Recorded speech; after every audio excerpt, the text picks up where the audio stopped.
Amuti yo demande, Asano do yo demande, Ampusina kaga demande, Ogari tumi demande, Ogara bara kaga demande, Ogwukile kobe demande, Ampikin da demande,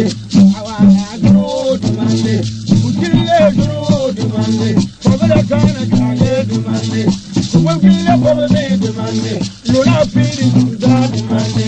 Awutaje bale demande, Kebi getting demande, Etasaba touche demande, Anjavera demande, Even Shanky Leva demande, Awunjada so demande, Awakati Lera demande, Teni Moso Lera demande, Amapuga Lera demande, Atasaba Lera,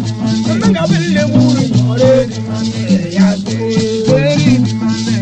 demande, Pima we demande, never can show the demande,